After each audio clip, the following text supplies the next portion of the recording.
بسم اللہ الرحمن الرحیم۔ دوستو، آج کی اس ویڈیو میں ہم اونٹ کے بارے میں بات کرنے والے ہیں کہ اونٹ کے اندر ایسی کون سی خصوصیات اور راز پوشیدہ ہیں کہ اللہ تعالیٰ نے اپنی عظیم کتاب قرآن کریم کے اندر اس اونٹ کو بطور مثال چنا۔ اللہ تعالیٰ قرآن کریم میں فرماتے ہیں، کیا یہ اونٹ کو نہیں دیکھتے کہ اسے کیسے بنایا گیا؟ سورہ غاشیہ کے ابتدائی 16 آیات میں ملحدوں اور کافروں کے یوم آخرت پر ایمان نہ ہونے پر ان کی اس کم ظرفی اور ضلالت کو بیان کیا گیا ہے جو ان کی طرف سے اہل ایمان کی مخالفت میں ہے۔ آیت نمبر 17 سے 20 تک اللہ تعالیٰ کی قدرت اور تخلیق کے عجوبوں کا ذکر کیا گیا ہے، جو ان میں پہلا عجوبہ اونٹ کی تخلیق سے متعلق ہے۔ اس سے ظاہر ہوتا ہے کہ اونٹ کی ابتدا اور پیدائش میں بھی قدرت کی دانائی کے رموز ہیں۔ اونٹ ایک ایسی مخلوق ہے جس کے ذمہ انسانیت کی خدمت کا کام ہے، اور اپنی حیات کے ہر ایک لمحے میں یہ جانور اپنی صاف شفاف آنکھوں سے نظر ارتقاء والوں کا مذاق اڑاتے ہوئے نظر آتا ہے۔ اونٹ انتہائی دلچسپ حیاتیاتی خصوصیات رکھتا ہے۔ تمام مخلوق ایک دوسرے کے ساتھ وٹامنوں کا تبادلہ کرتے ہیں اور جانور بطور خاص پودوں سے وٹامن حاصل کرتے ہیں، لیکن دوسری طرف اونٹ اپنے وٹامن خود پیدا کرتا ہے۔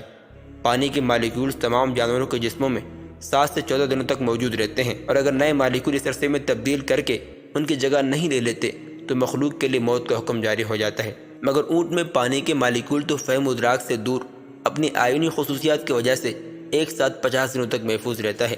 اس اونٹ کے اندر یادداشت کو محفوظ رکھنے یا اسٹور کرنے کی صلاحیت دوسرے تمام جانوروں کی نسبت بہت زیادہ ہے۔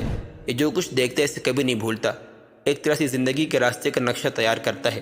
اللہ تعالیٰ نے اس کو یہ مخصوص صلاحیت اس لیے عطا کی ہے کہ انسان کی خدمت بہتر طریقے سے سر انجام دے سکے۔ اپنے بڑے جسم ہونے کے باوجود بےحد حساس اور تابعدار ہوتا ہے۔ اس کی تخلیق کی یہ خصوصیت صحرا کی زندگی سے ہر طرح سے مطابقت رکھتی ہے۔ صحرا میں رہنے والے ایک مخلوق کو سخت جان ہونے کے ساتھ ساتھ ہر قسم کے جذبات سے عاری ہونا چاہیے، جیسے کہ تیتر اور شیر ہوتے ہیں۔ چنانچہ جب اللہ تعالیٰ سورہ غاشیہ میں اپنے تخلیقات کے حیران کن خصوصیات بیان کرتا ہے تو اس کی یہ تمہید، کیا وہ اونٹ کو نہیں دیکھتے، اسے کس طرح بنایا گیا ہے، ایک طرح سے ہمارے دور کے ملحدوں اور ارتقائی نظریات والوں کے لیے ایک وارننگ اور تنبیہ ہے۔ اس قادر مطلق کی طرف سے ایک اعلان ہے کہ دیکھو اونٹ کی طرف، اس کی تخلیق کیسے کی گئی، کسی بھی مقصد کے لیے میں جیسے چاہتا ہوں تخلیق کرتا ہوں۔ اگرچہ ایک جانور تو اپنے لیے ہرے بھرے میدانوں کی خواہش رکھتا ہے، مگر اس اونٹ نے خدمت قبول کرتے ہوئے صحرا کی زندگی کو صبر و شکر سے قبول کر لیا ہے۔ اونٹ کی بہت سی خوبیوں میں سے 2 اہم اخلاقی خوبیاں یہ ہیں۔ نمبر 1، اس کا صبر۔ تمام جانوروں میں سے اونٹ میں صبر کی خوبی بطور خاص پائی جاتی ہے، اور اونٹ کی دوسری خوبی یہ ہے کہ یہ موسیقی کا شائق ہوتا ہے۔ ارد گرد کے ماحول سے آنے والی خوبصورت آوازوں سے یہ لطف اندوز ہوتا ہے۔ اللہ تعالیٰ نے اونٹ کو یہ خوبیاں اس کی حیوانی تخلیق سے بڑھ کر دی ہیں، یعنی اس کا صبر، اس کا استقلال، اس کی یادداشت اور موسیقی کا شوق عام جانوروں سے بالکل الگ ہی قسم کی چیز ہے، اور اس کے ساتھ ساتھ انسانیت کے لیے اس کی وفاداری اور خدمت ایک علیحدہ خوبی ہے۔ چنانچہ اللہ تعالیٰ کی عظیم کتاب یعنی قرآن جب ہماری توجہ اونٹ کی تخلیق کے رازوں کی طرف مبذول کراتی ہے تو اس کا مقصد انسانی توجہ کو ان تمام دیگر واقعات اور تخلیقات کی طرف بھی لے جانا ہوتا ہے جن کے عظیم معنی ہوتے ہیں۔ اس سے انسان کو یہ دعوت دینا ہے کہ اپنے خواب غفلت سے بیدار ہو کر اللہ تعالیٰ کی عظیم نعمتوں سے فائدہ اٹھائے۔